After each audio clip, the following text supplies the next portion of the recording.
Alright, नमस्ते to all of you and I welcome you in the series of the test जो है हमने already एक देखा था और हमने टीचिंग की टेस्ट ली थी, बट आज जो टॉपिक हम डिस्कशन करेंगे as a test is a learning. क्योंकि यहाँ पे आप जो क्वेश्चन देखोगे ये सारी क्वेश्चन जो है आपके लर्निंग से रिलेटेड है। जितने भी आप क्वेश्चन देखोगे वो लर्नर की थियरी, मॉडर्न थियरी या फिर ट्रेडिशनल थियरी में व्योत्स्की की थियरी, पियाजे की थियरी, या फिर जितने भी एडी मॉडल क्या है, अशोर मॉडल क्या है, या फिर कॉमन सेंसिकल क्वेश्चन जो कि जनरली आपसे पूछा जाता है, उससे हम यहाँ पे क्वेश्चन को डिस्कस करेंगे। क्योंकि जनरली जब हम PYQ प्रैक्टिस करते हैं तो हम टीचिंग लर्निंग सबको मिला के करते हैं, जिसकी वजह से हमें आइडिया नहीं मिल पाता है कि लर्निंग को किस डेप्थ में करना है। तो आज की क्लास में we solely discuss on the topic that is called learning से related theory. So let's begin this. ठीक है, हम एक एक करके इसको स्टार्ट करते हैं। और पहला जो क्वेश्चन है फर्स्ट इज फ्रॉम लर्निंग। और यहाँ पे देखिए ये जो क्वेश्चन है यहाँ पे कह रहा है which theory and theory is associated with the learning through observation, यानी अवलोकन से आप कैसे लर्न करोगे, ये थियरी किसने दिया? लर्निंग थ्रू ऑब्जर्वेशन की थियरी किस थिंकर ने दी है? Behaviouralist theory Skinner, constructivist theory पियाजे, सोशल कॉग्निटिव थियरी बेंडूरा, या फिर सोशल कल्चर थियरी व्योत्स्की। ये क्वेश्चन पूछा गया है। ये जितने भी क्वेश्चन आप देख रहे थे, all the question has been asked in the examination. तो ऐसा कुछ नहीं है कि मैं अपने मन से कह रही हूँ, all the question has been put up in the examination. Give me a second. या attempt this question and let me change the colour of the pen. ठीक है, मैं थोड़ा सा कलर चेंज करने की कोशिश कर रही हूँ, तब तक आप इसको देखिए।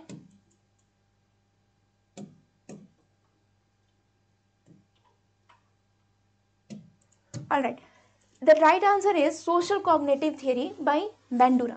बेंडूरा की थियरी से बार बार क्वेश्चन आता है, कभी पूछा जाता है कि आपको इसको अरेंज करना है कि कौन सा प्रोसेस पहले आया कौन सा बाद में आया। तो यहाँ से क्वेश्चन आपके जनरली बनते हैं बेंडूरा की थियरी, जो कि जनरली आपसे पूछा जाता है कि फर्स्ट थिंग क्या है पहले, लाइक उनके क्वेश्चन में आता है ऑब्जर्वेशन। ठीक है, ऑब्जर्वेशन, इमिटेशन, फिर उसके बाद क्या होता है, लास्ट में आपका बन जाता है मोटिवेशन। लास्ट में मोटिवेशन। और मैंने आपको बताया था कभी भी जब भी कोई थियरी जिसमें आपको स्टेप्स याद करना होगा, शुरुआत वाला और लास्ट वाला आपको याद रखना है। ऑब्जर्वेशन से डायरेक्ट क्वेश्चन पूछ दिया गया। फर्स्ट स्टेप ही क्या है, ऑब्जर्वेशन की। आप किसी को पहले देखते हो, लाइक आपके मम्मी पापा कैसे पूजा करते हैं, आपके मम्मी पापा क्या ड्रेसिंग सेंस है, और फिर उसके बाद आप नकल करते हो, और नकल करने के बाद आप उसको रिहर्स करते हो। एक तरीके से हम कहते हैं रिप्रोडक्शन। वहाँ पे आपकी थोड़ी सी बहुत अपनी स्टाइल आती है, और फिर वो क्या बन जाता है, दूसरों के लिए मोटिवेशन बन जाता है। तो ये जो है ये बेंडूरा की सोशल कॉग्निटिव थ्योरी से है कि कैसे हम सोसाइटी को देख करके, ऑब्जर्व करके चीज़ों को सीखते हैं। ये लर्निंग का पार्ट है, और ये लर्निंग थ्योरी से रिलेटेड आपका क्वेश्चन है। ये क्वेश्चन आया हुआ है, all the question has been asked in the UGC net examination. ठीक है, देखिए सोशल कंस्ट्रक्टिविस्ट थियरी, व्योत्स्की की थियरी भी कहीं ना कहीं सोसाइटी से रिलेटेड है, बट वहाँ पे जो है मोर नॉलेजेबल अदर्स आते हैं आपकी सहायता करने के लिए। यहाँ पे आप खुद ऑब्जर्वेशन से सीखते हो। जब हम बात करते हैं कंस्ट्रक्टिविस्ट पियाजे थियरी, उन्होंने कहा था कि सोसाइटी है ही नहीं, इंडिविजुअल खुद से सीखता है। फिर उसके बाद हम बिहेवियरलिस्ट थियरी यानी स्किनर को देखते हैं, तो स्किनर ने कहा था कि आपके बिहेवियर में कैसे चेंज किया जा सकता है, like trial and error method, punishment, reinforcement, ये सब बिहेवियरलिस्ट का काम है कि कैसे हम किसी बच्चे के अंदर व्यवहार की चेंजेस आती है। बट यहाँ पे ऑब्जर्वेशन की बात की जा रही है, तो ऑब्जर्वेशन जो है वो सोशल कॉग्निटिव थियरी बेंडूरा ने दिया था। Now let's come to the second question. अब हम दूसरे क्वेश्चन पे आ रहे हैं। This is your second question and let me reduce the size ताकि आप एक साथ पूरे ऑप्शन को भी देख सकें। Can you see this now?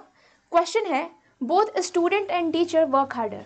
ठीक है, दोनों छात्र और शिक्षक बहुत कठिन मेहनत कर रहे हैं, कड़ी मेहनत कर रहे हैं, और फिर when they have a high sense of efficacy, जिससे उनकी इंद्रिय जो है वो बहुत ही प्रभावकारिता उच्च हो जाती है, या मीन प्रैक्टिस करने से टीचिंग जो है इफेक्टिव हो जाती है। विच of the following does not enhance self efficacy in both student and learner?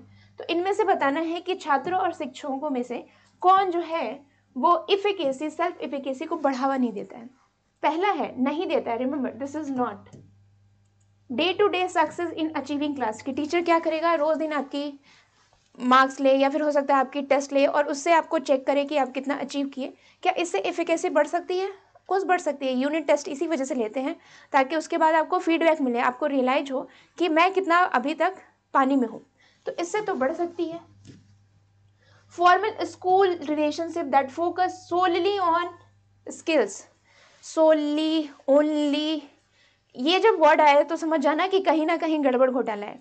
यहाँ पे भी आप देखो कि वैसे औपचारिक रिश्ते टीचर और आपके बीच में हो जो कि केवल आपके स्किल के डेवलपमेंट के लिए हो, तो क्या हम कह सकते हैं कि इससे प्रभावकारिता बढ़ेगा? केवल फॉर्मल रिलेशनशिप से बन सकता है? नहीं, आपको कहीं ना कहीं थोड़ी सी आपको हर हर एंगल से देखना पड़ेगा ताकि आपकी ओवरऑल डेवलपमेंट हो। Only focus on your skills, these are the negative word, और यहीं से आपको गेस करना है कि ये उत्तर में कहीं ना कहीं झोलझाल है। तीसरा ऑप्शन देखते हैं, assistant from the more knowledgeable partner. आपके मान लीजिए वैसे पीयर्स जो कि बहुत ज़्यादा पढ़े लिखे हैं, अगर उनसे आप मदद लोगे तो वो क्या होगा, वो आपकी सेल्फ इफिकेसी बढ़ेगा। This one is the correct. इसी वजह से तो हम क्या करते हैं, दोस्तों से भी या फिर ग्रुप डिस्कशन करते हैं या फिर ग्रुप में किसी काम को डिवाइड करते हैं ताकि बच्चे अपने पीयर से भी कुछ सीखें, तो ये क्लास की इफिकेसी को बढ़ाएगा। High expectation from those in the environment, environment से हम कहीं ना कहीं बच्चों को अच्छा इन्वायरमेंट देते हैं क्योंकि हमें लगता है अच्छा इन्वायरमेंट होगा, अच्छी नेटवर्किंग होगी तो बच्चे बहुत कुछ सीखेंगे और इससे क्लास की इफिकेसी बढ़ेगी। बट जब हम बात करें केवल फॉर्मल रिलेशनशिप रखना, this is a not a way through which you can maintain the efficacy in the class. So second one is the right answer, क्योंकि यहाँ पे पूछ रहा है किससे नहीं बन सकता, तो बी से नहीं बन सकता। ठीक है, बहुत आसान सा क्वेश्चन था, थोड़ा सा टफ क्वेश्चन की तरफ बढ़ रहा है। ठीक है, ये है तीसरा क्वेश्चन आपका, and let me zoom it for you. This is the third question मैं पढ़ रही हूँ और फोर्थ ऑप्शन में आकर के मैं एक बार फिर से जूम आउट करूंगी। Direct instruction is the most suited way. एक होता है डायरेक्ट और दूसरा होता है इनडायरेक्ट, और मैंने आपको बताया था कि it just like a teacher centric और स्टूडेंट सेंट्रिक, बस नाम थोड़ा सा चेंज कर दिया गया है। तो यहाँ पे पूछ रहा है डायरेक्ट इंस्ट्रक्शन कब जो है वो ज़्यादा सूट करता है, कब जो है वो अच्छा रहता है। टीच बेसिक स्किल, जब आपको किसी बच्चे को आधारभूत शिक्षा दे रहे हैं, लाइक ABCD पढ़ा रहे हो या फिर मान लीजिए टेबल्स उसको पढ़ा रहे हो, तो उसके लिए डायरेक्ट अच्छा होता है। दूसरा कह रहा है have some explore pathway to solve a mathematical problem. किसी बच्चे को मैथमेटिकल प्रॉब्लम सॉल्व करने के लिए उसको खुद से बोल दिया जाए कि आप अपना आंसर खुद से एक्सप्लोर कीजिए, यानी कि खुद से अपने समस्याओं का हल ढूंढिए। तीसरा कह रहा है encourage their student to refine their creativity in art, यानी कि बच्चों को इनकरेज कीजिए कि आप अपनी क्रिएटिविटी दिखाएं आर्ट्स में। तो और फिर आई थिंक फोर्थ ऑप्शन भी हमें देखना है। फोर्थ ऑप्शन कह रहा है असाइन क्रिटिकल थिंकिंग एक्सरसाइज, बच्चों को एक तरीके से आलोचनात्मक स्किल्स बच्चों के अंदर डेवलप करना। इसमें से डायरेक्ट मेथड किस में ज़्यादा यूज़ किया जाता है, डायरेक्ट टीचिंग किस में यूज़ होता है? अब देखो डायरेक्ट, इसका आंसर तभी आप दे सकते हो जब आपको डायरेक्ट और इनडायरेक्ट का कॉन्सेप्ट पता हो। डायरेक्ट का मतलब क्या होता है, लाइक कहते हैं ना कि जो भी बोलना है डायरेक्ट बोलो, मतलब सामने आके बोलो। ठीक है, जो भी कहना है डायरेक्टली करो, तो उसको हम क्या कहते हैं, सामने सामने या फेस टू फेस। मान लीजिए कि यहाँ पे टीचर है और यहाँ पे स्टूडेंट है, और टीचर जो बोल रहा है बच्चा वो सुन रहा है, this is the called direct teaching. ठीक है, यानी कि फेस टू फेस टीचर बच्चे से पढ़ रहा है। जैसे लेक्चर मेथड, लेक्चर में मान लीजिए कि मुझे आपको पढ़ाना है और मैं आपको लेक्चर मेथड के थ्रू पढ़ा रही हूँ, that is called direct method. तो लेक्चर मेथड ये कब यूज़ होता है, जब किसी को आप बेसिक चीज़ें सिखा रहे हैं। और मान लीजिए कि आप बहुत बड़े हो गए, ठीक है, और मुझे आपको कुछ देना है या फिर मुझे आपको कुछ सिखाना है, तो लेक्चर से काम नहीं चलेगा। We have to like assignment देना होगा, प्रोजेक्ट देना होगा, टर्म पेपर देना होगा, डेजर्टेशन देना होगा, थीसिस देना होगा, तभी आप थोड़ा कुछ क्रिएटिव, क्रिटिकल सब कुछ डेवलप कर सकते हो। तो जब भी हम क्रिएटिविटी, क्रिटिकल, प्रॉब्लम थिंकिंग की बात करते हैं, प्रॉब्लम सॉल्विंग की बात करते हैं, it was related to higher education, जो कि इनडायरेक्ट में आ जाता है। लेकिन जब हम डायरेक्ट की बात करते हैं, डायरेक्ट में आता है आपकी रोट लर्निंग, रट्टाफिकेशन, ये सारे आपके आ जाते हैं बुनियादी शिक्षक में। बुनियादी शिक्षण, जैसे आपको याद है आपके क्लास में टीचर पहले कैसे आपको ABCD पढ़ाते थे या फिर 2 1 या 2 2 2 या 4 सिखाते थे, भले ही आपको नींद आ रहा है फिर भी आपको रटना पड़ता है। This is called direct teaching. ठीक है, जहाँ पे टीचर आपको जो भी पढ़ाते थे आपको चुपचाप पढ़ना पड़ता था. You don't have to criticise, neither you have to ask the question. So this is only help when you are 1 to 5 class. लेकिन जैसे जैसे आप बड़े होते हैं यू स्टार्ट आर्ग्यूइंग कि ऐसा कैसे हो सकता है सर, ये भी मुझे बताइए. तो ये सब क्या है, these are the method of indirect, जहाँ पे आपकी कहीं ना कहीं क्रिटिकल थिंकिंग डेवलप्ड हो जाती है. These are the understanding of direct और इनडायरेक्ट. ठीक है, तो राइट आंसर क्या होगा कि डायरेक्ट इंस्ट्रक्शन कहाँ पे ज़्यादा यूज होता है, बेसिक स्किल को सिखाने में. ठीक है, क्योंकि वहाँ पे बच्चे का दिमाग नहीं डेवलप होता है, वो आपसे क्वेश्चन नहीं पूछेगा. बट जैसे ही कोई बच्चा उसको मैथ सॉल्व हो गया तो वो क्या करेगा, थोड़ा अपना दिमाग लगाएगा. ठीक है, हो सकता है वो आपसे कुछ क्रिएटिव दिखाए, हो सकता है वो क्रिटिकल चीज़ें पूछे, तो वहाँ पे डायरेक्ट नहीं चलेगा, that will become more indirect. ठीक है, क्वेश्चन नंबर 4 देख लीजिए. विच of the following technique is recommended for approaching and disciplining a student. ठीक है, ये कॉमन सेंसिकल क्वेश्चन है. मान लीजिए कि आपको क्या करना है, एक बच्चा है क्लास में और आपको थोड़ा सा उसको डिसिप्लिन करना है एज अ टीचर. ठीक है, इसी तरह से क्वेश्चन आता है एग्जाम में. मान लीजिए खुद को आप इमेजिन कीजिए एज अ टीचर के रूप में बनोगे भी आप जाके एग्जाम क्लियर करने के बाद. तो आप बच्चे को कैसे डिसिप्लिन करोगे. किसी छात्र को संपर्क करने और उसे अनुशासित करने के लिए निम्नलिखित में से कौन सी तकनीक की सिफारिश की जाती है जो बच्चे के व्यवहार को पता लगाने के लिए प्रवृत्त हो सकता है. ठीक है, जिससे आप उसके बिहेवियर को चेंज कर सकते हो और उसके बिहेवियर को सुधार सकते हो. ठीक है, ऑप्शन दे रखा है, move swiftly and get and close to the misbehaving student as possible. ठीक है, आपको क्या करना है, धीरे से अपने कुर्सी से उठ के जाना है. यहाँ पे क्या रहेगा, तेजी से आगे बढ़े और दुर्व्यवहार करने वाले छात्र को जितना संभव हो उतना करीब पहुंचे. इस दिस द वे वो बच्चा डर जाएगा, अचानक से क्या हो गया, वो बैटमैन की तरह टीचर कैसे जंप कर गए. So this is the not a way जिससे आप क्या कर सकते हो, किसी दुर्व्यवहार करने वाले बच्चे को सुधार सकते हो. ठीक है, उसको 5 मिनट के लिए आप डरा सकते हो बट उसके व्यवहार में चेंजेस नहीं आएगा. तो ये जो है राइट आंसर नहीं है. दूसरा ऑप्शन देखते हैं, ensure that there are several witness and confrontation, कि आप सुनिश्चित करें कि जो टकराव हुआ है, जो आपके साथ बच्चे के बीच में मुठभेड़ हुई है, उसके गवाह हो. ये क्रिमिनल के साथ करते हैं, स्टूडेंट के साथ नहीं करते. वो आप जो भी है आपका स्टूडेंट हो तो आप उसके प्रति गवाह या फिर ऐसे सबूत नहीं इकट्ठा करें. दिस शोज कि आप जो है टीचिंग की एप्टीट्यूड रखते ही नहीं हो. You have to be sympathetic to the student who is even indisciplined. You have to change your behavior so that a student can tends to modify their behavior. So this is not a right way. You are treating your student like a criminal. So this is not a aptitude of a good teacher. Let's see the third option. तीसरा option देखते हैं. तीसरा option कह रहा है be respectful, brief but assertive. यानी कि मान लीजिए कोई बच्चा आपसे दुर्व्यवहार कर रहा है तो भी उसकी थोड़ी सी आप रिस्पेक्ट करें कि देखो शांत रहो, ऐसा नहीं हो सकता, थोड़ा सोच समझ के बात करो, दिमाग होश में रख के बात करो. इस तरीके से आप उसको रिस्पेक्ट देते हुए आप उसको समझाने की कोशिश करेंगे. ब्रीफ में उसको बताएंगे तुमने अभी क्या गलती की, बट असर्टिव रहें. जो भी बोले उसके लगे, ऐसा नहीं कि आप बहुत कुछ बोल रहे हो और उसे कुछ हजम ही नहीं हो रही है. तो आपको जो भी बोलना है वो संक्षेप में बोलना है ताकि उसको डायरेक्ट उसके दिमाग पे जाकर के कहीं ना कहीं ठन कर जाए और वो फिर चुप हो जाए, अपने दुर्व्यवहार को रोक दे. So this is the most effective way जहाँ पे आप बच्चे को क्या कर सकते हो, रोक सकते हो. फॉर एग्जाम्पल मान लीजिए क्लास में एक बच्चा है जो बहुत हल्ला कर रहा है, बदमाशी कर रहा है, तो आप उसको कुछ ऐसा बोलिए कि हो सकता है कि उसको अपनी डिमेरिट के बारे में पता चले. अब ऐसा नहीं कि मैं उसको क्या करना चाहती हूँ, लाइक उसको पूरे क्लास में इंसल्ट करना चाहती हूँ, बट ऐसे कहने से बच्चों को लगता है कि हाँ मेरा रियल गोल क्या है, लाइक तुम्हें नेट क्लियर करना है कि नहीं, भटक क्यों रहे हो. तो इससे बच्चे को रियलाइज होता है थोड़े से टाइम के लिए कि हाँ वो किस डायरेक्शन में जा रहा है. सो this is the only way जहाँ पे आप बच्चों को क्या कर सकते हो, उसके जिम्मेदारी के प्रति सचेत कर सकते हो ताकि वो दुर्व्यवहार ना करें. और फोर्थ कह रहा है be a loud voice and establish power. चिल्ला करके बोलो और कहो तुम्हारी हिम्मत कैसे हुई मुझे बात करने की ऐसे. सो this is not a right way. ठीक है, आप उसके बाबूजी नहीं हो, आप टीचर हो. ठीक है, ये वाला काम आपके पिताजी करेंगे, पिताजी पे रहने दीजिए. Teacher is your friend, philosopher and guide. So third option is the most good one. तो एनटीए में हमें ऐसे ही फाइंड करना है which one is the most appropriate. So C1 is the correct one. चलिए फिफ्थ देखिए. फिफ्थ में तो पूरा एक ऐसे ही लिख दिया है but we will try to minimise it and read it.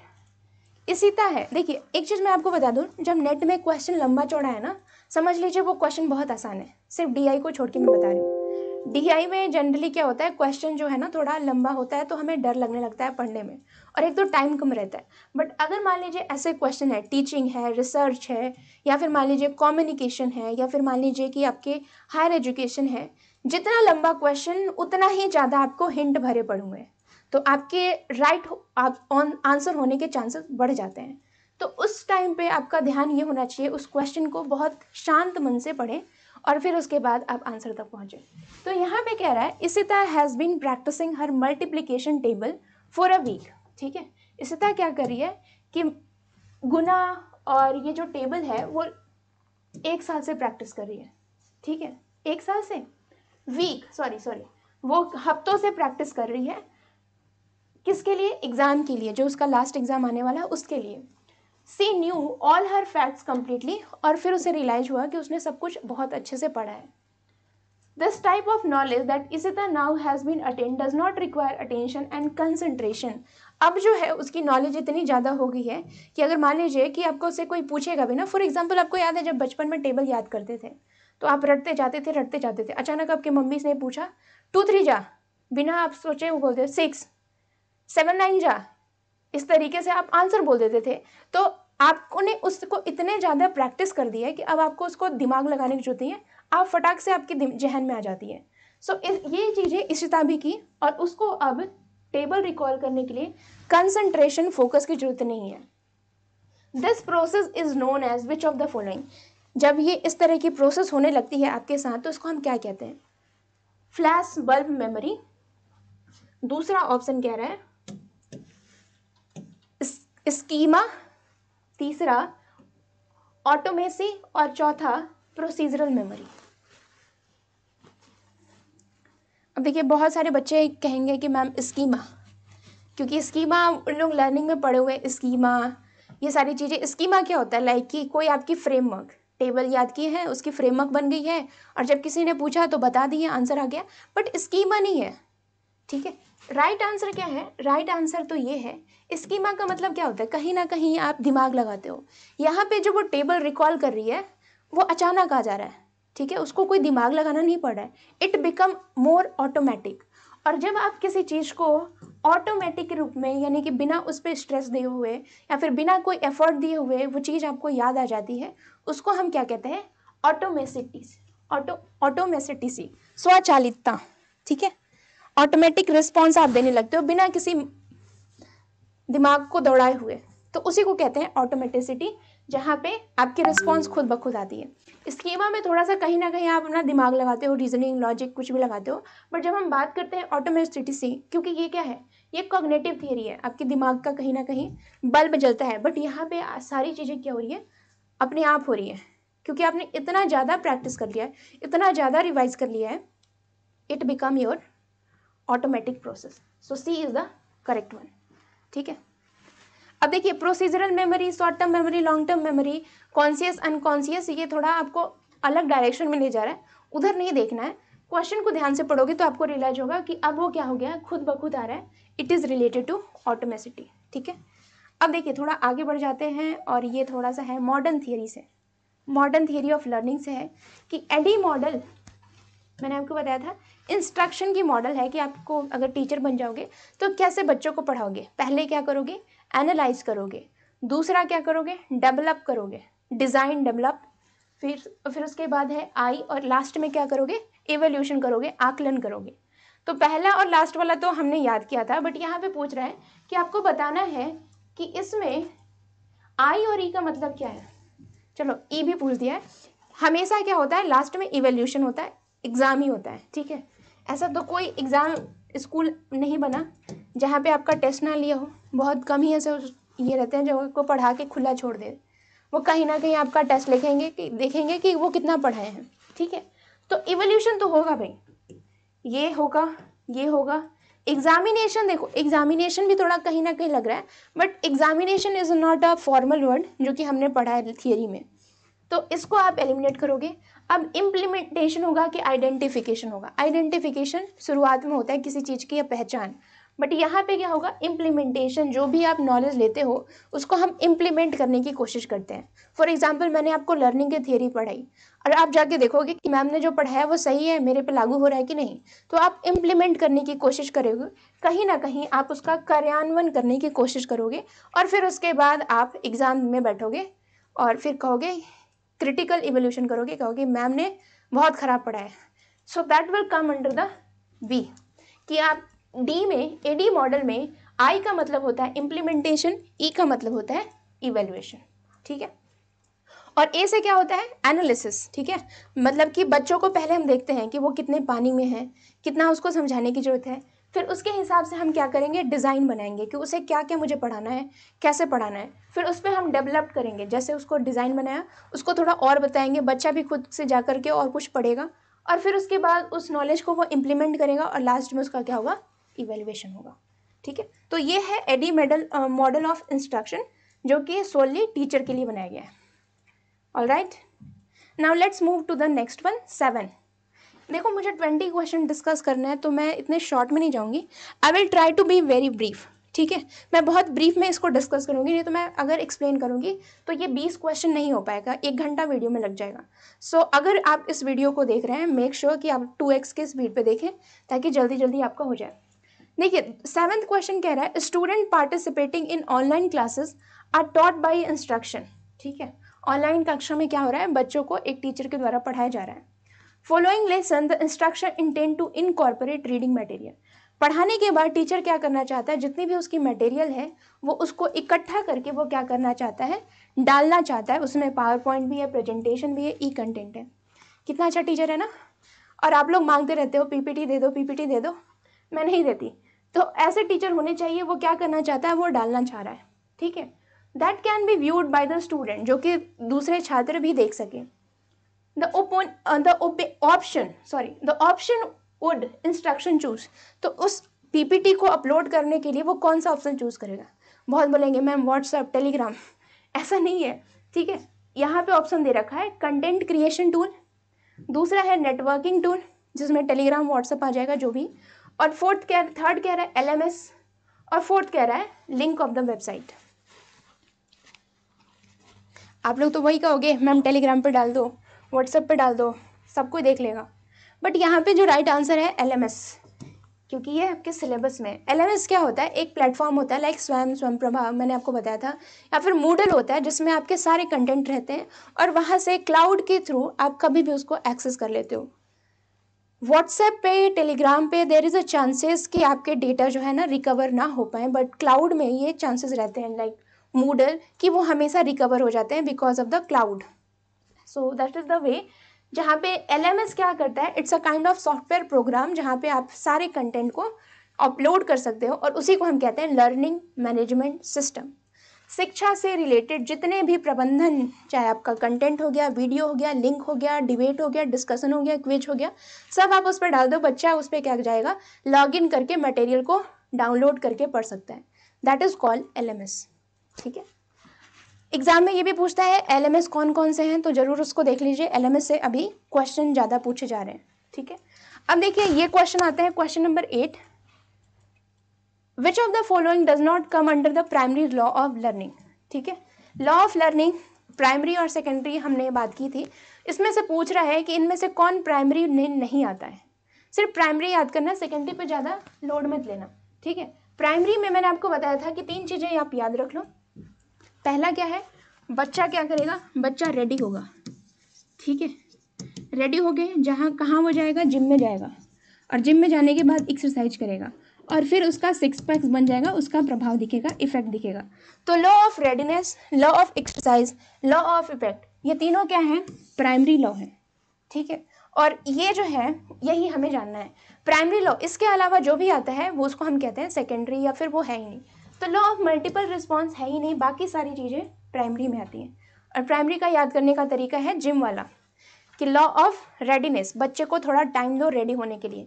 मान लीजिए मैं क्लास में आ गई और आपको चलो चलो किताब निकालो, मैं पढ़ाने जा रही हूँ, आपको भी लगेगा ये क्या हो रहा है, सुनामी तो नहीं आ रहा है।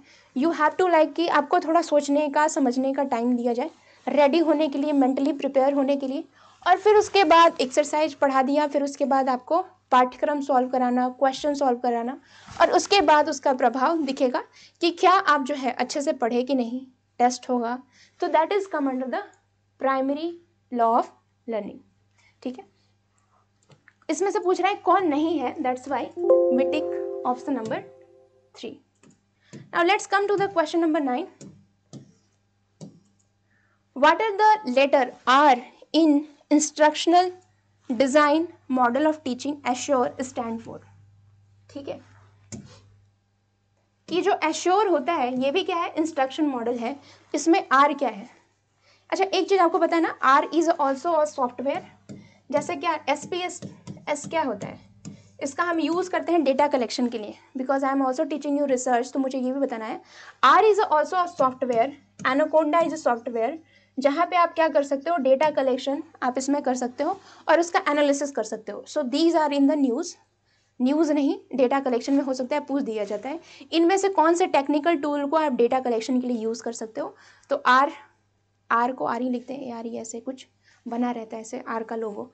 और दूसरा होता है आपका SPS, ये सबको पता है, बट एनाकोंडा के बारे में अभी ज़्यादा हम नहीं पता है। बट ये सारी चीज़ें हम क्यों यूज़ करते हैं, मान लीजिए कि आप फील्ड विजिट कर रहे हो और आप डेटा कलेक्शन कर रहे हो, डेटा कलेक्शन आपने किया और उसको आप जैसे ही फीड करोगे ये सारी चीज़ें प्रोसेस हो जाती हैं और पाई चार्ट, बार ग्राफ के रूप में आपको दिखाई दी जाती है। So these are happen through a software, R, SPSS, Anaconda, तो ये प्रॉपरली एक सॉफ्टवेयर रहते हैं। ठीक है, अब इसमें एश्योर मॉडल में ये आर का मतलब क्या है, these are the from research, ये टीचिंग से क्वेश्चन है, सो डोंट कंफ्यूज। बस थोड़ा सा होता है ना कि पढ़ाते पढ़ाते कुछ याद आ जाता है तो बता देना चाहिए, नहीं तो फिर वो समय कभी नहीं आता है। So that's why I try to incorporate, but focus on this कि एश्योर मॉडल में आर का मतलब क्या है।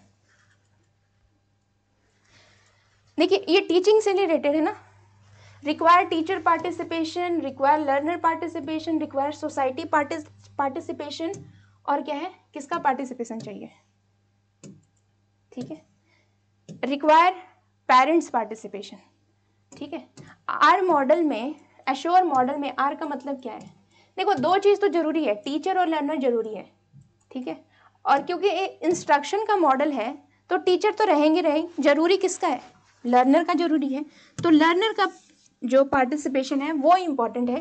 टीचर के लिए तो ये मॉडल बना हुआ है, लाइक मान लीजिए कि मेरे लिए इंस्ट्रक्शन मॉडल है तो मैं क्या सुनिश्चित करूंगी कि आपका पार्टिसिपेशन हो, तो लर्नर की पार्टिसिपेशन बहुत जरूरी है। तो इसी वजह से रिक्वायर लर्नर पार्टिसिपेशन दिया हुआ है। आपको जरूरी नहीं है कि एश्योर मॉडल में आप सबका फुल फॉर्म याद करके जाओ, बट कम से कम आप कॉमन सेंस लगा सकते हो। इसमें भी देखिए, इसमें भी एश्योर में ए फॉर एनालाइज करना, ठीक है, ई फॉर इवेल्युएशन, इवेलुएट, ठीक है, एस फॉर सेट स्टैंडर्ड, आप बच्चों के लिए एक स्टैंडर्ड सेट करोगे क्या तुम्हें कैसे अब पढ़ाना है, क्या क्या तरीका होना चाहिए। एस फॉर क्या होता है, यू फॉर यूटिलाइज करोगे, यूटिलाइजेशन करोगे आप जो भी चीज़ है, मटेरियल है जो भी है। आर फॉर स्टूडेंट की पार्टिसिपेशन, ठीक है, तो ये सब क्या है, these are called the instruction model for a teacher.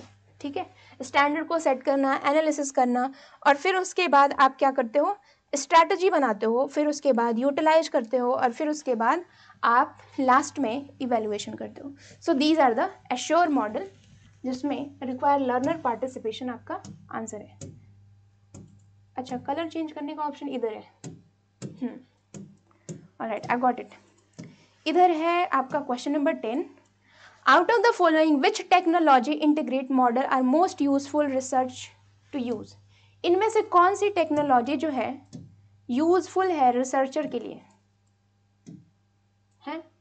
ये क्वेश्चन जो है, I think it is related to teaching model. आपको पता है मैंने आपको SMR मॉडल पढ़ाया था, ठीक है, लर्निंग से रिलेटेड। SMR मॉडल में क्या होता है, लाइक एग्जाम्पल कि कोई टेक्निकल स्टडी है, ठीक है, फॉर एग्जाम्पल मैं आपको पढ़ा रही हूँ इंजीनियरिंग से रिलेटेड, ठीक है, मैं आपको इंजीनियरिंग का कोई कोर्स पढ़ा रही हूँ, ये अच्छा नहीं है, late me change the colour. अब तो मुझे पता चल गया कलर कैसे चेंज होता है, so I can change it. So like engineering से रिलेटेड मान लीजिए कि मैं आपको कोई रिसर्च करवा रही हूँ या फिर कोई टेक्नोलॉजी से रिलेटेड मैं आपको कोर्स करवा रही हूँ, तो इसमें से कौन सा मॉडल मैं यूज़ करूँगी। SMR मॉडल सिर्फ टेक्नोलॉजी के लिए यूज़ होता है, बट यहाँ पे टेक्नोलॉजी से रिलेटेड आपको रिसर्च करना है, तो आप कौन से मॉडल यूज़ करोगे, ट्रैप्स, SMR, रैट, पिकरैट।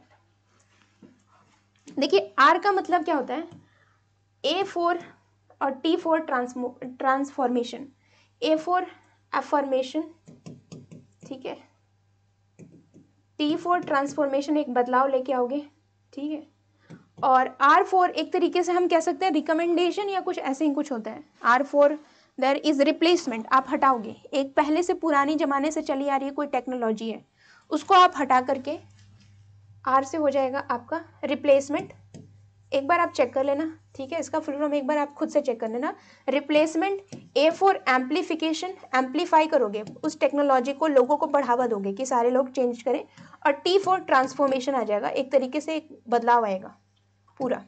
जैसे मान लो कि मुझे Formula 1 कार बनाना है, ठीक है, मैं रेसिंग करवा रही हूँ आपको, या फिर मान लीजिए कि मुझे वैक्सीन बनाना है और बायोलॉजी लैब में मुझे क्या करना है, मुझे एक तरीके का ऐसा इंस्ट्रूमेंट लाना है जो कि टेम्परेचर को खुद से कंट्रोल कर सके, ठीक है, आपको बार बार टेम्परेचर बढ़ाने की जरूरत ना पड़े, ऑटोमेटिकली वो रीसेट हो जाए। तो मैंने क्या किया, रिप्लेस किया, पहले रिप्लेस किया और लोगों को कहा कि आपको वही इंस्ट्रूमेंट यूज़ करना चाहिए। अब जो सारे लोग हैं वो सारे लोग वैसे ही टेक्नोलॉजी यूज़ करेंगे। So these are called transformation in the field of the biotechnology, ठीक है। तो these are use in a rat, SMR model, ये सब भी कहीं ना कहीं टेक्नोलॉजी से रिलेटेड है, पर जब हम बात करते हैं टेक्नोलॉजी इंटीग्रेटेड मॉडल, तो यहाँ पे जो आंसर है रैट है। रिप्लेस करोगे, एम्पलीफाई करोगे, ट्रांसफॉर्मेशन आ जाएगा, ठीक है। So C is the correct one. Let's come to the next question. In assure model of learning, ठीक है, ABCD स्टैंड फॉर, यहाँ पे C किसके लिए स्टैंड करता है। देखो एश्योर मॉडल आपको कंफ्यूज करने के लिए पूछ रहा है, क्वेश्चन ये कह रहा है कि ABCD में C का मतलब क्या है। Anybody can dance, can option में है ही नहीं, ठीक है, सो ज़्यादा दिमाग मत लगाना, ठीक है। यहाँ पे बताना ABCD में C का मतलब क्या है। Confusion, creativity, condition, conditioner, it's a condition, ठीक है। कंडीशन, जैसे मान लो कि किस कंडीशन में जो है ना बच्चे परफॉर्म कर रहे हैं, किस कंडीशन में बच्चा जो है वो रिस्पॉन्ड कर रहा है। तो ए से हमने क्या किया, ए से एग्जाम्पल होता है कि आप क्या कर रहे हो, ऑडियंस, लर्नर को देखना। बी से बिहेवियर में चेंज लाना, कि किसकी बिहेवियर, लर्नर की बिहेवियर। बी से बिहेवियर देखना किस तरह की बिहेवियर में चेंज आ रहा है। सी से किस कंडीशन में आपके बिहेवियर में चेंज आ रहा है। और डी से हम कह सकते हैं कि डी से उसमें हम क्या करते हैं, कितना बिहेवियर में चेंज आ रहा है, degree, at what degree you changed. So some of the student change completely. So it's a 360 degree changes. But यहाँ पे ABCD मॉडल में C का मतलब है कंडीशन। और ये एश्योर मॉडल फिर क्यों लिखा है, एश्योर मॉडल में ही टीचर क्या करता है, एनालाइज करता है, सेट स्टैंडर्ड करता है, स्ट्रेटजी बनाता है, यूटिलाइज करता है, लर्नर की पार्टिसिपेशन देखता है, और ई से क्या करता है, इवेल्युएशन करता है। तो ये जो चेंजेस आते हैं आपके बिहेवियर में, ये इंश्योर देखता कौन है, एश्योर मॉडल ऑफ इंस्ट्रक्शन से टीचर आपको कंप्लीटली देखता है कि बिहेवियर तुम्हारा कितना बदला, अभी भी तुम वैसे ही बच्चे हो कि सुधरे हो। तो ये सब कौन करता है, टीचर, ठीक है। तो ABCD में C का मतलब क्या है, कंडीशन, कि at what condition your behaviour has change, कि क्या सिर्फ प्रिंसिपल को देख के ही अच्छे बनते हो कि हमेशा अच्छे हो, ठीक है। तो एट व्हाट कंडीशन, और डिग्री कितना चेंज हुआ है, ठीक है। तो ये भी देखा जाता है आपकी। और मेन A फॉर लर्नर मतलब हु, एक तरह से ऑडियंस लर्नर को कहा जा रहा है, ठीक। चलिए नेक्स्ट क्वेश्चन हम देख लेते हैं। नेक्स्ट क्वेश्चन आपका है 12th, which of the following tool is used by learner and teacher as asynchronous interaction. Synchronous, asynchronous बार बार पूछे जाने वाला क्वेश्चन है, तो मैं चाहती हूँ कि आप असिंक्रोनस का कुछ एग्जाम्पल लिखिए और सिंक्रोनस का, और हमेशा इस चीज़ को याद रखिएगा क्योंकि आपको हमेशा क्लासीफाई करने को आएगा ही आएगा। असिंक्रोनस में आप लिखेंगे ईमेल, ठीक है। सिंक्रोनस में आप लिखोगे वीडियो कॉन्फ्रेंसिंग, टेली कॉन्फ्रेंसिंग, क्योंकि ये लाइव होता है, ठीक है। असिंक्रोनस में आप लिखोगे डिस्कशन एंड बोर्ड, ठीक है।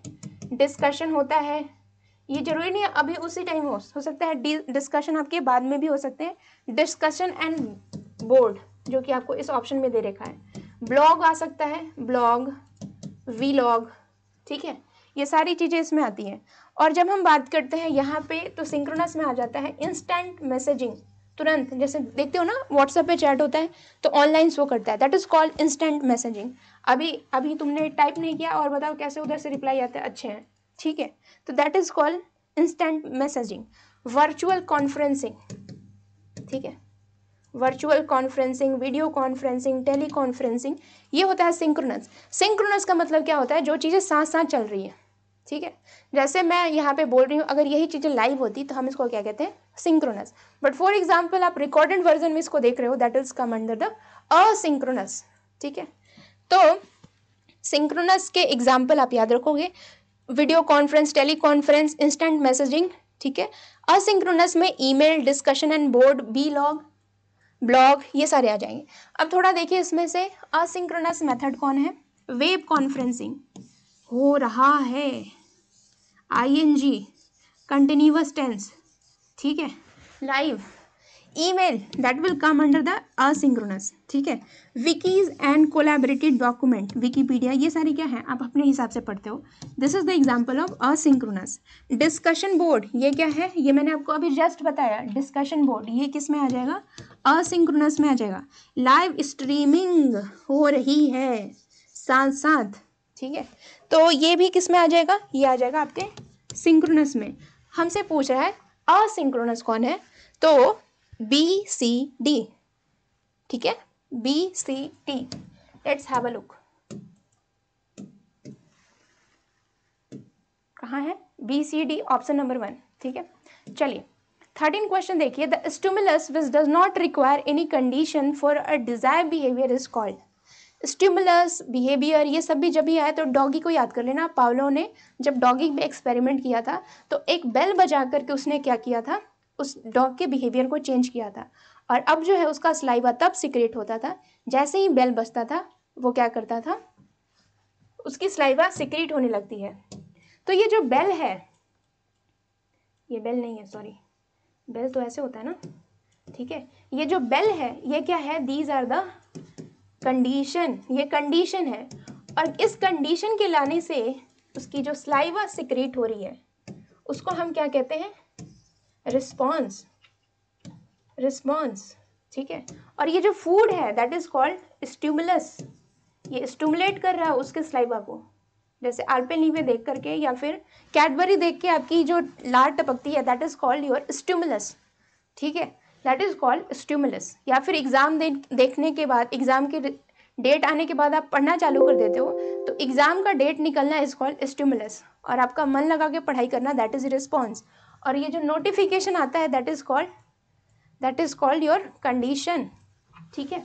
तो यहाँ पे पूछ रहा है कि stimulus which does not require any condition for a desire behaviour, उसको हम क्या कहते हैं, वैसे स्टिमुलस जिसके लिए कोई कंडीशन की जरूरत नहीं है, आपको पढ़ाने के लिए कोई कंडीशन नहीं चाहिए, तो उसको हम क्या कहते हैं, अनकंडीशनल, कहते हैं ना, अनकंडीशनल लव है, ठीक है। इट मीन्स कि आपको उसके ना तो धन से प्यार है, ना फिर मान लीजिए उसकी प्रॉपर्टी से प्यार है, आप अनकंडीशन प्यार करते हो, that is what called unconditional stimulus, कोई कंडीशन नहीं है, ठीक है। अनकंडीशन स्टिमुलस, डॉगी जो है वो फूड से अथाह प्रेम करता है, जैसे ही फूड दिखा लार टपकना चालू, ठीक है, कोई बेल वेल का कोई काम नहीं है, that is called unconditional stimulus, है ना। ये है आपका ऑप्शन, सॉरी मैंने आपको ऑप्शन नहीं दिखाया और आपसे ऐसे ही क्वेश्चन पूछ दी, बट आई थिंक आप इसको समझ गए होंगे। चलिए question number 14, again question is big, it means कि क्वेश्चन इज ईजी, ठीक है। जैस्मिन क्या करती है, Jasmine in chemistry practical class used 5 metre pipette, ठीक है ना, पीपेट वही जैसे कि आपका टेस्ट ट्यूब, इस तरह का कुछ ऐसा नली वाली, ठीक है, pipette during her practical exam but reading was not correct, ठीक है, वो नहीं अच्छे से पढ़ पाती है। फिर उसके बाद क्या होता है, सी गॉट फ्रस्ट्रेटेड, दिमाग उसका खराब हो जाता है। उसकी दोस्त रंजीता क्या करती है, उसको गाइड करती है पीपेट को करेक्टली पढ़ने में और केमिकल को अच्छे से नापने में। अब वो बहुत अच्छे से रिजल्ट निकाल पाती है। तो बताइए कि ये किसका एग्जाम्पल है, ये जो आपकी बच्ची जो आई लास्ट में जो हेल्प की, रंजीता ने जैस्मिन की, तो रंजीता किसका उदाहरण है? ऐसा पूछा नहीं है, बट आपसे पूछना ये चाह रहा है कि she succeeded and got desire result. Example ये किसका दिखा रहा है? देखो एक चीज मैंने आपको बताया था ना कि ये जो एसिमिलेशन, एकोमोडेशन, एक्विलिब्रियम, ये सब किस में आते हैं? ऑल कम अंडर द पियाजे की थियरी। पियाजे की थियरी यही कहता है बच्चा खुद से सीखता है, उसके पास एक स्कीमा रहता है और वो स्कीमा के आधार पे वो हमेशा क्या करता है, या तो एकोमोडेट करेगा या तो एसिमुलेट करेगा, और ये हमेशा क्या रहता है? इक्विलिब्रियम में रहता है। तो ये रिलेटेड है पियाजे से। और ये जो आ गई आपकी क्या है, दूसरी लड़की आ गई, ये क्या है? रंजीता। और जो सोसाइटी या फिर दूसरे की बात कौन करता है? यूएस की बात करता है। व्योत्स्की कहता है कि कैसे जो है आपकी मम्मी, आपके गाइड जो होते हैं आपकी मदद करते हैं सफल बनाने में। तो zone of proximal development, more knowledgeable other का कॉन्सेप्ट जो है वो व्योत्स्की देते हैं। यहाँ पे जो रंजीता है वो क्या है? More knowledgeable other. ये क्या कर रही है? उसको पीपेट की रीडिंग को अच्छे से पढ़ने में मदद करा रही है। That is called zone of proximal development, ZPT। और then she can read, I can do it. तो वो आपको ग्राफ याद आना चाहिए, ठीक है? I can't do this, I can do this with help, now I am expert. So these are the given by the Vygotsky, ठीक है? ये उसकी की थियरी देने हैं। और फिर हम आगे बढ़ रहे हैं अभी, ठीक है? I am not going to explain all theory. Which of the following is a technique provide right kind of support in a right amount of a right time in increase child competence. यानी कि बच्चों को आप क्या करना चाहते हो? बच्चों के अंदर आप क्या बढ़ाना चाहते हो? कंपटीशन बनाना चाहते हो अच्छे अमाउंट में। तो उसको हम क्या कहते हैं? Scaffolding, assistance, accommodation, schema. उसको हम कहते हैं, there is a term that is called scaffolding. इसको हम कहते हैं टेम्पररी हेल्प। जब आप किसी बच्चे को देते हो और उसके वजह से बच्चा क्या करता है? सफलता तक जाता है, उसको हम कहते हैं स्कैफोल्डिंग। कि एक बच्चे को सही समय पे सही दिशा देना, that is called scaffolding. For example आप नेट की प्रिपरेशन कर रहे हो, आप शुरुआत में ही क्या कर रहे हो? आपको आइडिया नहीं है, तो आपको उस टाइम पे आपको एक चाहिए कि कौन सा बुक पढ़े। फिर उसके बाद जब आपने तैयारी किया तो आपको कोई बताने वाला हो कि मॉक लगाना है, तो this is called right time, right guidance और right person. You should be motivated. अब ऐसा नहीं है कि आपके अंदर मोटिवेशन नहीं और मैं चिल्ला रही हूँ ये लगाओ वो लगाओ, this is not a right person who I am telling to, ठीक है? तो scaffolding is a temporary guidance जिसकी सहायता से आप सफलता तक जाते हो, और फिर वो सब गाइडेंस जो है वो थोड़ी देर के लिए आपसे हट जाता है और एग्जाम में आप खुद जाके मेहनत करते हो, ठीक है? Right answer scaffolding. असिस्टेंस नहीं, क्योंकि असिस्टेंट कोई थियरी में यूज ही नहीं किया गया है। एकोमोडेशन पियाजे की थियरी में है, जो कि सोली कहते हैं कि स्टूडेंट अपनी सफलता के लिए खुद जिम्मेवार होता है, सोसाइटी जैसा कुछ नहीं है यहाँ पे। स्कीमा भी पियाजे की थियरी में है, इट्स अ फ्रेमवर्क, कैसे बच्चा जो है किसी चीज को सीखता है, ठीक है? 16 क्वेश्चन पे देख लेते हैं फटाफट। Which of the following is said to occur without reinforcement the particular response and seems to involve change in the way the information processed? ठीक है, ऐसा कहा जाता है कि निम्नलिखित में से कौन सा विशेष प्रतिक्रियाओं को बिना घटित होते सूचना करने के तरीके में परिवर्तन शामिल होता है? ओके, यानी कि आप जो है बिना जो है आपको कोई मेहनत किए हुए आप इंफॉर्मेशन को सीख लेते हो, समझ लेते हो, ठीक है? विदाउट रीइंफोर्समेंट, आप बिना किसी, आपको ऐसा जरूरत नहीं है, वो चीजें आप सीख लेते हो, उसको हम क्या कहते हैं? Which of the following is said to occur without reinforcement of particular response and seems to involve change in the way the information is processed? ठीक है, लुक दिस क्वेश्चन, एक दो बार पढ़िए। कभी कभी क्या होता है ना कि क्वेश्चन को थोड़ा सा घुमा फिरा कर दे दिया जाता है। At the time you need to first read both, Hindi English दोनों आपको पढ़ना है, बट फिर भी ना समझ में, ट्राई टू रीड इट धीरे धीरे करके, तोड़ तोड़ के पढ़िए, क्वेश्चन आपको समझ में आ जाएगा। Just take a time.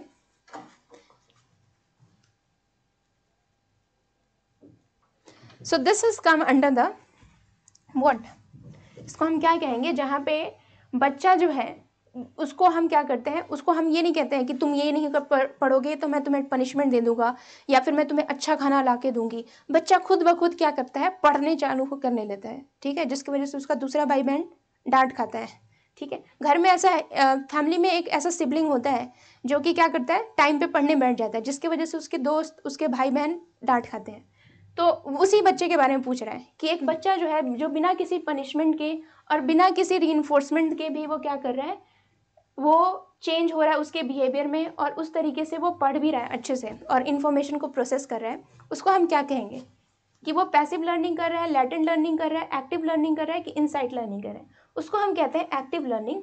ठीक है, जहाँ पे बच्चा क्या करता है, कॉन्शियसली चीज़ों को पढ़ता है। ठीक है।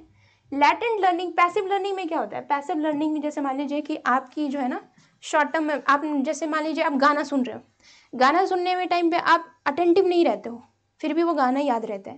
एक्टिव लर्निंग जैसे मान लीजिए कि आप मैथ सीख रहे हो, ठीक है, मैथ सीखने के लिए आपको अटेंटिव रहना होता है, that is come under the active learning. Insight learning जैसे मान लीजिए कि आप खुद ब खुद कुछ पढ़ रहे हो और आपको आ गया, that is called insight learning.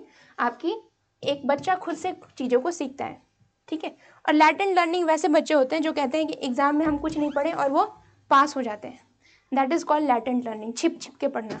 ठीक है। So the right answer is active learning, जहाँ पे बच्चा क्या करता है, खुद से पढ़ता है और फिर वो पास कर जाता है। और इसमें वो क्या होता है, problem solving, creativity, critical thinking, सारी चीज़ें डेवलप हो जाती हैं। Okay, now let's come to the 17th question. In learning classical condition effect are the example of. ठीक है, अब देखिए यहाँ पे ना दो क्वेश्चन का मिश्रण है। ठीक है, प्लीज़ रीड इट केयरफुली। और इस तरह के क्वेश्चन बहुत ही ज़्यादा फेमस है एग्जाम में, कि लर्निंग में classical conditioning is a effect of. यहाँ पे लर्निंग और मेमोरी दोनों को मिश्रित करके दिया हुआ है, और ये क्वेश्चन जो है ना वो आपके दिमाग के परखच्चे उड़ा देते हैं जब एग्जाम में आते हैं। एक तो नर्वसनेस और दूसरी चीज़ों को, दो चीज़ों को जोड़ना, बट एक्चुअली जो बच्चे अच्छे से समझ के जाते हैं वही इस क्वेश्चन को कर पाते हैं। सो यहाँ पे पूछा गया है कि क्लासिकल कंडीशनिंग, याद आ रहा है आपकी पावलोव की डॉगी वाला सिचुएशन, उसी को कहते हैं classical conditioning. In learning classical conditioning effect are example of. ये किसका एग्जाम्पल है, ये एग्जाम्पल है आपका इम्प्लिसिट मेमोरी का।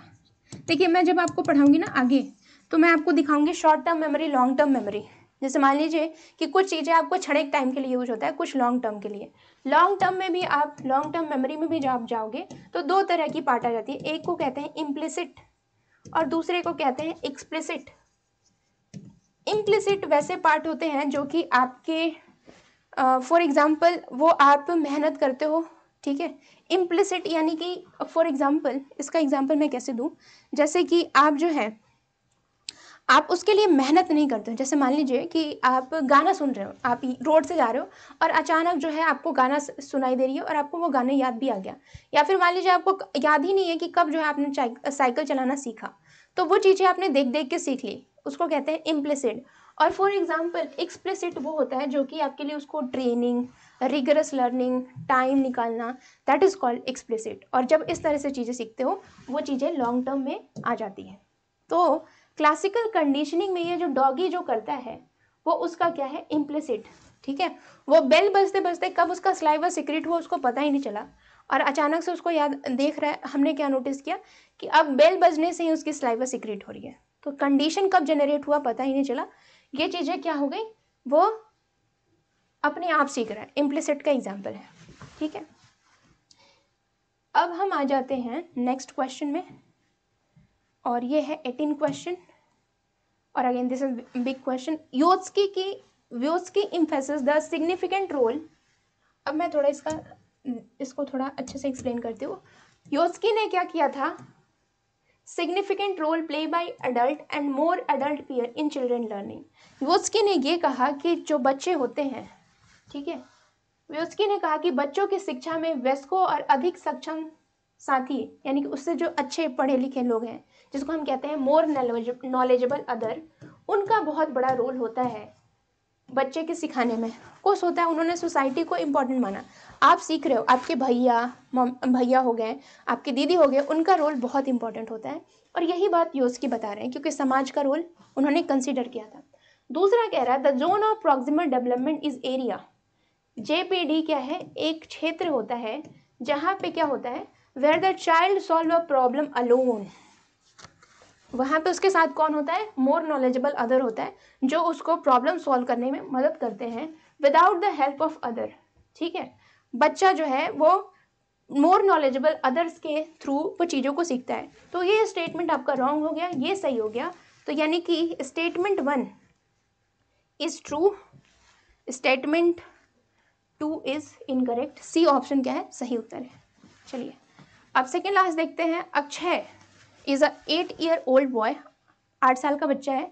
इमोशनली जो है ना वो was emotionally stable and perform well in the class. बहुत अच्छा बच्चा है, क्लास में अच्छा परफॉर्म करता है।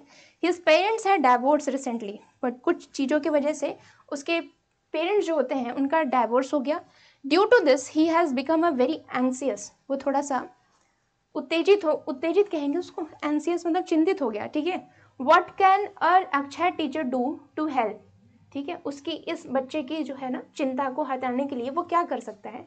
His teacher could provide structure, organisation, tool and choices. हो सकता है उससे कुछ ये दे कि एक काम करो, तुम थोड़ा सा रेस्ट ले लो, मैं तुम्हें रिकॉर्डिंग दे दूंगा, मैं तुम्हें थोड़ा सा कुछ गाइडेंस एक्स्ट्रा क्लास दे दूंगा, तुम्हें चिंता लेने की ज़रूरत नहीं है, just take your time, just rest and just be with your family, mother father जो भी है उनके साथ रहो। तो ये क्या है, ये उससे थोड़ा सा उसका टाइम जो है ना पढ़ाई को लेकर के थोड़ा सा वो एश्योर हो जाएगा कि चलो हाँ यहाँ पे अभी टाइम देने की जरूरत है। His teacher respect Akshay emotion and state and leave him alone. छोड़ देगा तो फिर जरूरत क्या है, तो ये गलत है आपका। His teacher could provide Akshay counselling regarding his anxiety. देखो वो एक्सट्रीम हो गया, अच्छा बच्चा है, वो खुद उसको ही नीड सम स्पेस। वो कह रहे हैं ना कि अच्छा क्लास में परफॉर्म कर रहे हैं, सो ही नीड सम स्पेस, थोड़ा सा उसको चॉइस मिलना चाहिए। स्कूल तो यही कर सकता है ना, काउंसलिंग वाला जो चॉइस है वो आपके अपने इनफॉर्मल इन्वायरमेंट में होगा, आपके मम्मी पापा डिसाइड करेंगे, आप डिसाइड करोगे। ठीक है, तो ये थोड़ा सा पर्सनल स्पेस में जाना है। His teacher could tell the children Akshay was anxious and they must be extra nice to him. बच्चों को बोलोगे कि भाई उससे अच्छे से व्यवहार करो, दैट इज़ नॉट अ वे। वो हो सकता है उसकी आप प्राइवेसी ब्रीच कर रहे हो, या फिर हो सकता है उसके पर्सनल लाइफ के बारे में दूसरे को बता रहे हो।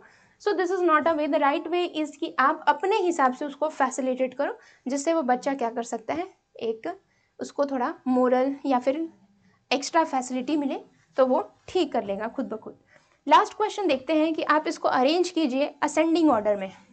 ठीक है, ये थोड़ा सा आपका दिमाग खाएगा, और ये ऐसे ही क्वेश्चन जो है ना एनटीए देता है।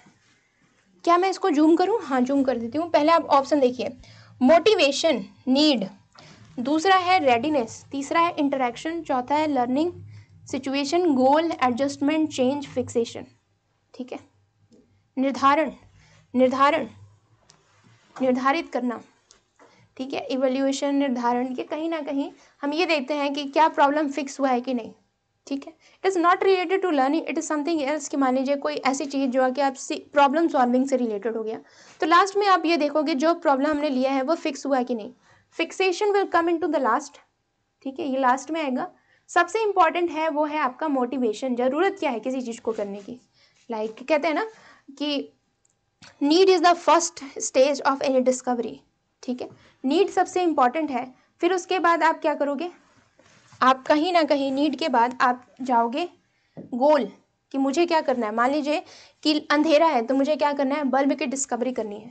ठीक है, और बल्ब की डिस्कवरी करने के बाद you will go to the situation create करोगे, इंटरेक्शन करोगे, एडजस्ट करोगे, कुछ चेंजेस करोगे, और लास्ट में आप प्रॉब्लम को फिक्स करोगे। सो उस हिसाब से देखिए तो राइट आंसर इज बी।